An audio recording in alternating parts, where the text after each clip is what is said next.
தொடர்ந்து ஸ்டாலின் அவர்கள் வந்து இந்த பெண்களுக்கு பாதுகாப்பு இருக்கு அப்படின்னு தொடர்ந்து இப்ப கூட மகளிர் மாநாட்டில் பேசிட்டு இருக்காரு. ஆனா நேத்து கூட வந்து சென்னையில வந்து ஒரு குடும்பத்தையே வந்து வெட்டி இன்றைக்கும் நடந்திருக்குது. இப்போ நான் வரும்போது ட்வீட் போட்டு தான் வந்திருக்கிறேன். தினம் நடக்குதுங்க, ஒரு நாள் 2 நாள் நடக்கல. தினந்தோறும் தமிழகத்தில் பாலியல் சீட்டல் நடந்து கொண்டே தான் இருக்குது. இந்த ஆட்சியில் கண்டுகொள்ளவே இல்லை, அதுக்குண்டான நடவடிக்கை எடுக்கல. எனக்கு ஸ்டாலின் பேசுறாரு, உங்க பத்திரிகையில் உடனே தானே வருது, அந்த செய்தி வச்சு தான் நாங்கள் சொல்றோம். இன்றைக்கும் நடந்திருக்குதாக செய்தி வந்திருக்குது. செய்தி அடிப்படையில் நான் ட்விட்டரில் நான் போட்டுக்கிறேன்.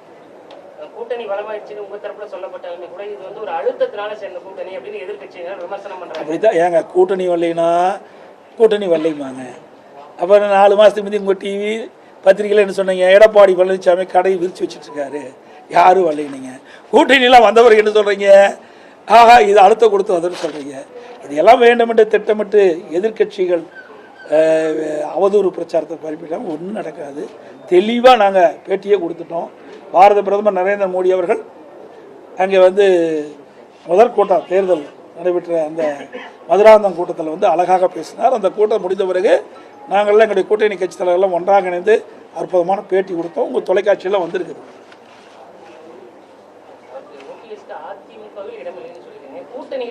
சார் அதெல்லாம் எதை பேசணுமோ அதுதான் பேச முடியும், எல்லாவற்றையும் பேச முடியாது. ஒவ்வொரு கட்சியும் எல்லா கட்சியும் முடிவெற்ற பிறகு தான் தொகுதி பங்கெடுப்பாங்க. இன்னும் சில கட்சியோடு நாங்கள் பேசிகிட்டு இருக்கிறோம். அந்த கட்சிகள்லாம் ஒருங்கிணைத்த பிறகு நீங்கள் சொன்ன மாதிரி எந்தெந்த தொகுதி யாராக இருக்குன்று எவ்வளவு சீட்டு முதல் பிரிக்கப்படும், அப்புறம் எந்தெந்த தொகுதியும் பிரிக்கப்படும். நான் ஏற்கனவே சொன்னேன், 210 தொகுதி எங்களுடைய கூட்டணி வெற்றி பெறும். அதில் எந்த மாற்று கருத்தும் கிடையாது. அது எப்படிங்க முதல்ல சொல்ல முடியும், முன்கூட்டியே சொல்ல முடியாதுல்ல. ஒரு சிலவற்றை தான் சொல்ல முடியும், அப்புறம் அதுக்கு வேல்யூ இல்லாத போயிடும். தேர்தல் என்பது மக்கள் எல்லாம் அவரோடு எதிர்பார்த்துட்டு இருக்கிறாங்க. தமிழகத்தில் திராவிட முன்னேற்ற கழகத்தை அகற்றப்பட வேண்டும், அது எல்லா மக்களிடத்திலையும் ஆழமாக பயந்து விட்டது. மாற்றுனா அதிமுக தான் ஆட்சிக்கு வரணுங்க. ஏன்னா அதிமுக ஆட்சியில் ஒரு சிறப்பான ஆட்சி கொடுத்தோம். மாண்பு அம்மா இருக்கின்ற பொழுதும் கொடுத்தாங்க, அம்மா மறைவுக்கு பிறகும் 4 வருடம் 2 மாத காலம் ஒரு சிறப்பான ஆட்சி கொடுத்தோம். எவ்வளோ திட்டங்களை நிறைவேற்றி கொடுத்துருந்தோம் இந்த மாவட்டமே சாட்சி. தமிழ் முழுவதும் ஒவ்வொரு மாவட்டத்திலும் ஒவ்வொரு சட்டமன்ற தொகுதியிலும் அதிமுக ஆட்சி இருக்கின்ற பொழுது மக்கள் கொடுத்த கோரிக்கை நாங்கள் நிறைவேற்றி தந்திருக்கிறோம். ஆனால் திமுக ஆட்சியில் அப்படி இல்லை. தினந்தோறும் ஃபோட்டோ ஷூட் எடுப்பாங்க, தினம் ஒரு பேர் வைப்பாங்க. அந்த பேரோட அன்றைய தினம் அவருடைய நிகழ்ச்சி முடிஞ்சு போச்சு. அவ்வளோ பேர் வச்சிருக்கிறாங்க. அதே மாதிரி ஒரு திட்டத்தை அறிவிப்பாங்க, ஒரு குழு போடுவாங்க, அதுக்கு ஒரு தலைவர் போடுவாங்க, அதோட விட்டுருவாங்க. 52 குழு போட்டிருக்காங்க சார். 52 குழு என்னென்ன பணியை மேற்கொள்ளுறதுன்னு வெள்ளையறி கேட்டால் இது வரைக்கும் கிடையாது. இந்த ஆட்சியை பொறுத்த வரைக்கும் வெற்றி அறிவிப்பு விட்டு இன்றைக்கு கவர்ச்சிகரமாக திட்டத்தை அறிவித்து மக்களை ஏமாற்றி செயல்பட்டு கொண்டிருக்கிற அரசு இன்றைக்கி ஊழல் அரசாங்கம். இன்றைக்கு பல்வேறு துறைகள் ஊழல் பற்றி நடைபெற்றது. அந்த எந்தெந்த துறைகள் ஊழல் நடந்திருக்குது என்ற முறைகேடு நடந்திருக்குது என்ற அந்த பட்டியலிட்டு மேதகு ஆளுநர்கிட்ட கொடுத்து ஆளுநர் நடவடிக்கை எடுக்க சொல்லியிருக்கிறோம். 4 லட்சம் கோடி இது வரைக்கும் நடந்திருக்குது. அது மட்டும் இல்லை, இன்னொரு வேதனையான சமாச்சாரம் பார்த்தீங்கன்னா எவ்வளோ முறைகேடு நடந்திருக்கு பாருங்கள். 2026-27 நிதியாண்டின் நெடுஞ்சாலைத்துறைக்கு ஒதுக்கப்பட வேண்டிய நிதியிலிருந்து விதிமுறையெல்லாம் மீறி இந்த மாதமே 2000 கோடி சாலை பணிக்கு ஜனவரி மாதம் ஒப்பந்தம் விட்டுருக்குறாங்க. அதாவது 2026-27 நிதியாண்டின் சட்டமன்றத்தில் வச்சு அதுக்கு ஒப்புதல் வாங்கி அப்புறம்தான் ஒதுக்க முடியும். இந்த ஆண்டுக்கு இந்த நிதியாண்டில் எந்த யார் ஆட்சிக்கு வராங்களோ அவர்கள் தான் அந்த திட்டத்தை நிதி ஒதுக்க முடியுமா ஒழிய இந்த ஆட்சியில் அதை கூட கடைபிடிக்காம விதிகளை மீறி முறைகேடாக நடந்திருக்குது.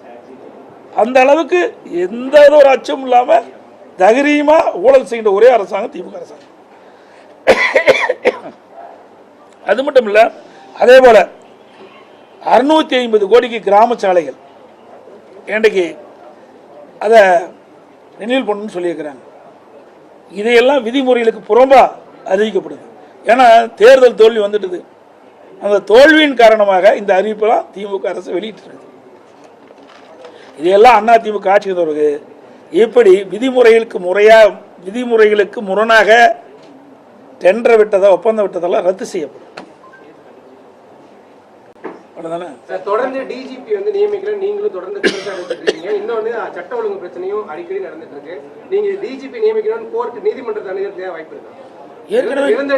ஏற்கனவே நீதிமன்றம் போய் தான் இவர்கள் அந்த பட்டியலே அனுப்பிச்சாங்க யூபிஎஸ்சிக்கு. பிறகு அது ஒரு கடப்பில் போட்டாங்க. அதுக்கு உச்ச நீதிமன்றம் போய் தான் அப்புறம் அது வேறு 3 பேர் யூபிஎஸ்சியில் வந்து மத்தியில் 3 பேர் அந்த இதில் அனுப்பப்பட்ட அந்த டிஜிபி பட்டியலில் 3 பேர் தகுதியானவர்கள் என்று மாநில அரசு அனுப்புறாங்க. அந்த 3 பேரில் ஒருத்தரை நியமிக்கணும். இது வரைக்கும் நியமிக்கவே இல்லை. ஒரு பொறுப்பு டிஜிபி நியமித்தாங்க. அவர் உடல்நலம் சரியில்லாமல் மருத்துவமனைக்கு போயிட்டார். அதுக்கு ஒரு பொறுப்பு டிஜிபி. இப்படி பொறுப்பற்ற அரசாங்கம் தான் பொறுப்பு டிஜிபி நியமிக்கும். நாட்டில் இவ்வளோ பிரச்சனை நடந்துருக்குது. இதில் 3 பேர் பட்டியலில் இவர்கள் அனுப்பிய பட்டியலில் இருந்து தான் 3 பேர் தேர்ந்தெடுத்து மத்தியில் யூபிஎஸ்சி அனுப்பிச்சிருக்குது. அதுலேயே ஒருவரை தேர்ந்தெடுக்கிறதுக்கு இந்த அரசு தயங்குறது தான் தெரியல. ஏன்னா அந்த 3 பேருமே இவர்களுக்கு ஒத்து போக மாட்டார் என்று கருதி தான் அந்த பட்டியலை அப்படியே கிடப்பில் போட்டுக்கிறாங்க. அரசு ஊழியர்களுக்கு ஓய்வூதியம் வெட்டு அறிவிக்கும் சொல்லியிருக்கீங்க. நடைபெற 17 ஆசிரியர் நிரந்தரம் சத்துணவு பணியாளருக்கு ஓய்வூதியம் சொல்லியிருக்காங்க. எப்படி பார்க்கலாம்? அதாங்க, ஏற்கனவே திராவிட முன்னேற்ற கழக தேர்தல் அறிக்கையில் அறிவிப்பு கொடுத்தாங்க. அந்த அறிவிப்படி தான் போராட்டம் பண்ணிட்டு இருக்கிறாங்க. 2021 சட்டமன்ற பொதுத் தேர்தலில் திராவிட முன்னேற்ற கழகம் ஆட்சிக்கு வந்தால் நாங்கள் இந்தந்த அமைப்பு என்னென்ன கோரிக்கை வச்சுதோ அந்த கோரிக்கைகளை நிறைவேற்ற வேணும்னு தான் இவர்கள் கோரிக்கை வச்சாங்க. அந்த கோரிக்கை அடிப்படையில் திமுக கட்சி அந்த அறிவிப்பு வெளியிடுது. இப்போ அவங்க கேட்குறாங்க, இது வரைக்கும் 4.25 ஆண்டு காலம் ஆச்சு, நீங்கள் தேர்தல் நேரத்தில் உங்களுடைய வாக்குறுதி நிறைவேற்றலை, அதுக்காக போராடுறாங்க. ஆனால் அந்த போராட்டத்தை இவர் கண்டுகொள்ளலை. கைது பண்ணி சிறையில் அடிச்சிருக்காங்க. சரி, கைது பண்ணி அங்கங்களுடைய மண்டபத்தில் வைக்கிறாங்க, மறுபடியும் வெளியிட்டுறாங்க. மறுபடியும் போராட்டம் தொடர்ந்து நடந்துகிட்டே தான் இருக்குது. ஆக அவர்கள் கேட்பதில் என்ன, நீங்கள் வாக்குறுதி கொடுத்தீங்க, வாக்குறுதிப்படி நாங்கள் வாக்களித்தோம், நீங்கள் ஆட்சிக்கு வந்துட்டீங்க, ஆட்சிக்கு வந்தபடி வாக்குறுதி நிறைவேற்ற வேண்டும் மட்டும் தான் போராட்டம் பண்ணுறாங்க. நான் தான் ஏற்கனவே நாங்கள் அந்த கூட்டத்தில் சொன்னேன், அத்தனை பேரும் விவசாயிகள் போராட்டம், அதே மாதிரி தூய்மை பணியாளர் போராட்டம், அரசு ஊழியர் போராட்டம், செவிலியர் போராட்டம், சத்துணவு போராட்டம், இப்படி பகுதி நேர ஆசிரியர் போராட்டம், இப்படி பல அமைப்புகள் இன்றைக்கு போராட்டத்தில் இறங்கி இருக்கிறாங்க. ஏற்கனவே நடத்தப்பட்ட கருத்து கணிப்புல திமுக தான் மீண்டும் ஜெயிக்குங்கிற மாதிரி தகவல்லாம் வந்தது. இன்னைக்கு உங்க கூட்டணி பலமாயிடுச்சு அப்படிங்கிற மாதிரி ஒரு பேச்சு இருக்கக்கூடிய சூழல்ல எப்படி இருக்க வைக்க வாய்ப்பு? தயவு செய்து பத்திரிகை ஊடகம் இல்லாமல் நல்ல செய்தி போடுங்க. நீங்கள் போட்டீங்களா போ, நாங்கள் ஜெயிச்சிருவோம். நீங்கள் ஒன்றுமே செய்யாத அரசாங்கத்தை தூக்கி பிடிச்சிட்டு இருக்கிறீங்க. உண்மை செய்தி போட்டீங்களா போதும், நாங்கள் வெற்றி பெற்றுவோம். நாங்கள் ஒன்றும் எங்களுக்கு கூடுதலான செய்தி போடணும்னு சொல்லவே இல்லை. உண்மை செய்தியை, நாட்டில் நிலவுகின்ற பிரச்சனையை அதை உண்மையாக வெளியிட்டீங்களாவே அதிமுக 100% வெற்றி பெற்று ஆட்சி அமைக்கும். நாங்கள் ஒன்றும் எங்களுக்கு வந்து அவர்கள் மாதிரி பூஸ்ட் பண்ணி போடணும்லாம் எங்களுக்கு அவசியம் இல்லை. நாங்கள் திறமையாக ஆட்சி செஞ்சோம், மக்களிடத்தில் நல்ல பேர் இருக்குது. இன்றைக்கி திமுக ஆட்சி வந்த பிறகு ஒரு ஊழல் நிறைந்த அரசாங்கமாக மக்களுடைய பார்வைக்கு போயிடுது. எல்லா வகையிலும் இந்த அரசு தோல்வி விட்டுவிட்டது. எந்த திட்டத்தையும் நிறைவேற்றலை. உதாரணத்துக்கு சேலம் மாவட்டத்தில் எந்த திட்டத்தை கூட நிறைவேற்றிருக்காங்க உங்களுக்கே தெரியும். அதிமுக ஆட்சி இருக்கும்போது எத்தனை திட்டத்தை நிறைவேற்றி கொடுத்தோம், கம்பேர் பண்ணுங்க. அதிமுக ஆட்சியில் எப்படி இருந்தது, திமுக ஆட்சியில் எப்படி இருந்தது, அதுதான் மக்கள் கம்பேர் பண்ண ஆரம்பிச்சிட்டாங்க. தேர்தல் நெருங்க அதிமுக வெற்றி பிரகாசமாக இருந்துட்டு இருக்கு. வந்துடுது, விரசல் வந்துடுது. தினந்தோறும் நீங்கள் தானே போட்டுட்டு இருக்கீங்க, ஊடகத்திலையும் பத்திரிகையிலையும். நேற்றைய தினம் கூட திரு கனிமொழி அவர்கள் போகிறாங்க. அங்கே போய் என்ன பண்ணுறாங்க, ராகுல் காந்தி சந்திக்கிறாங்க. ராகுல் காந்தி சந்தித்த பிறகு இதுக்காக சந்திக்கிறாங்க, எங்களை தான் சொன்னாங்க, எடப்பாடி பழனிசாமி டெல்லிக்கு அடிமைனாங்க. யார் அடிமை? நாங்கள் அடிமை இல்லை, திராவிட முன்னேற்ற கழகம் தான் அடிமை. இன்னைக்கு அங்கே போய் கெஞ்சிக்கின்ற நிலவுக்கு வந்துடுது திமுக. இங்கிருந்து அங்கே போய் பேசுகிறாங்க. அதில் அழைச்சிட்டாங்கல்ல, இங்கிருந்து அங்கே அழைச்சிட்டாங்கல்ல. அங்கே தானே போய் ராகுல் காந்தி சந்திச்சாங்க, அங்கே தானே திருமதி சோனியா அம்மாவை சந்திச்சாங்க.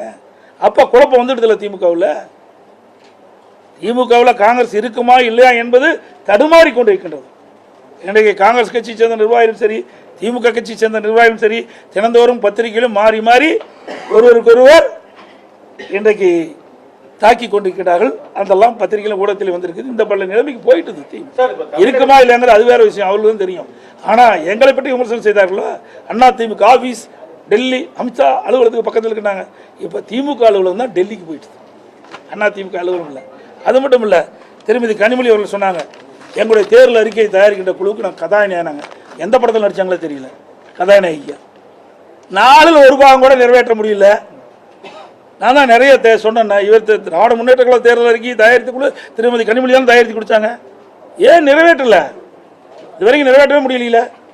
நேற்றைய தினம் கூட திரு ஸ்டாலின் அவர்கள் தஞ்சைக்கு போகும்போது ஒரு நிகழ்ச்சியில் போகும்போது விவசாயிகள்லாம் போராட்டம் பண்ணி கைது பண்ணுற நிலைக்கு போயிட்டாங்க. நீங்க போய் மக்களை சந்திக்க முடியல, கொடுக்கப்பட்ட வாக்குறுதி நிறைவேற்ற முடியல. சார், தமிழகத்தை பொறுத்தவரையிலும் அதிமுக திமுக என்ற நிலை மாதிரி இன்னைக்கு தமிழக வெற்றி கழக விஜய் ஒரு முக்கிய பங்கு இந்த தேர்தலை வகிப்பாரு. அதை எப்படி எதிர்கொள்ளுங்க? எங்க முக்கிய பங்கு வந்தால் தானே தெரியும்.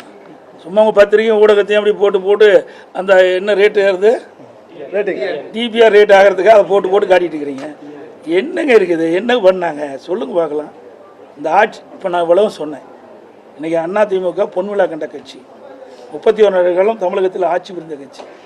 மத்திய அரசிலிருந்து மாநில அரசு என்னென்ன திட்டங்களை கொண்டு வந்து நிறைவேற்றி அதன் மூலமாக தமிழகம் எந்த அளவுக்கு உயர்ந்திருக்குன்னு நாங்கள் பளிச்சுன்னு சொல்கிறோம். அதெல்லாம் சொல்ல முடியும். சொல்லுங்கள், என்னன்னு சொல்லுங்க பார்க்கலாம்.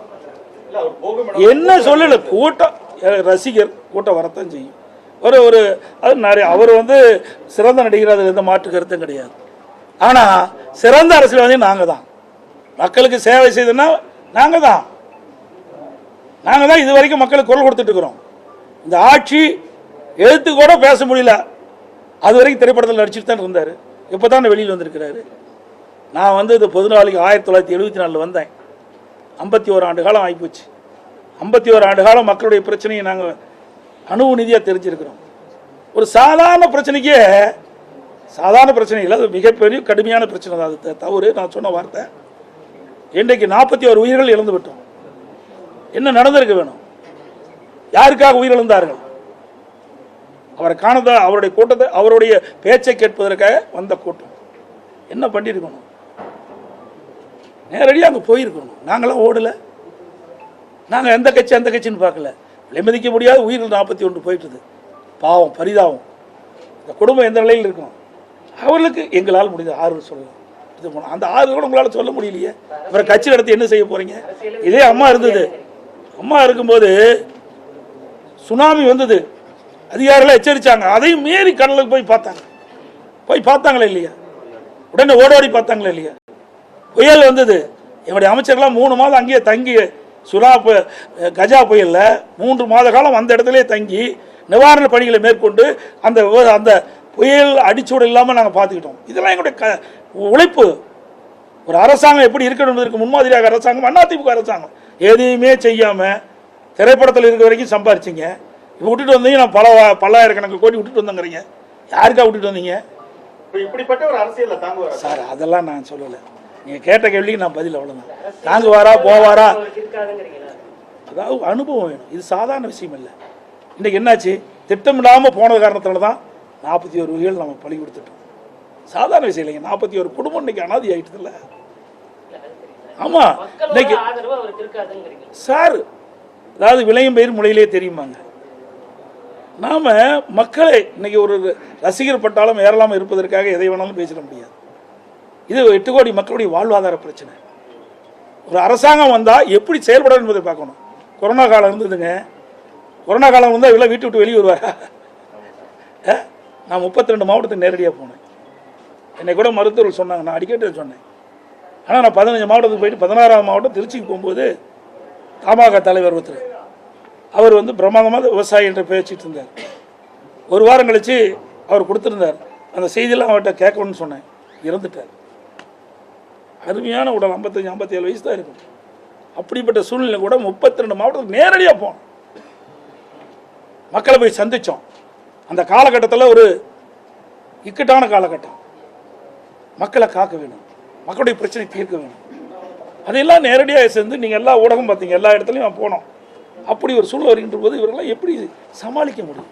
சார், இவ்வளவு பலம் வாய்ந்த ஒரு கட்சியை அவர் எங்களுக்கும் திமுக தான் சார், 1008 பேசலாம், அது வேற. அவருடைய இது சுதந்திர நாடு, யார் வேணாலும் கட்சி ஆரம்பிக்கலாம், யார் வேணாலும் ஒருத்தர் வருவதற்காக பேசலாம். அதையெல்லாம் பொருட்படுத்த வேணுமா? உங்களுக்கு பத்திரிகையாளர் ஊடகமும் தெரியும். ஏதாவது பேசி கீசி விறுவிறுப்பாக செய்தி பல வேணும். அதுக்காக என்கிட்ட கேட்க முடியாத கேள்வியாக கேட்குறேன். எந்த கேள்வி கேட்டாலும் நான் பதில் சொல்ல தயார். அதில் எந்த மாற்று கருத்தும் கிடையாது. எதற்காக சொல்லினா, யாரையும் நான் குறைச்சி மதிப்பிடல. இது அரசாங்கங்க. அரசாங்கத்தில் அனுபவம் தேவை. அனுபவம் செய்யவே முடியாது, பெரிய கஷ்டங்க. இன்றைக்கு அதிமுக ஆட்சியில் பொன்மனச்சம்பள புரட்சித்தலைவர் எம்ஜிஆர் இருந்தார், அம்மா இருந்தால், அம்மா மறைவுக்கு நாங்கள் இருந்தோம். எந்த அளவுக்கு வளர்ந்துருக்குதுன்னு பாருங்கள். மற்ற மாநிலத்தை ஒப்பிட்டு பாருங்கள். இன்றைக்கு இவ்வளோ தூரம் வளர்ச்சி அடைவதற்கு காரணம் அனைத்து இந்திய அண்ணா திராவிட முன்னேற்ற கழகம் ஆட்சி இருந்த காலத்தில் தான். அதுதான் நாங்கள் தைரியமாக சொல்கிறோம்.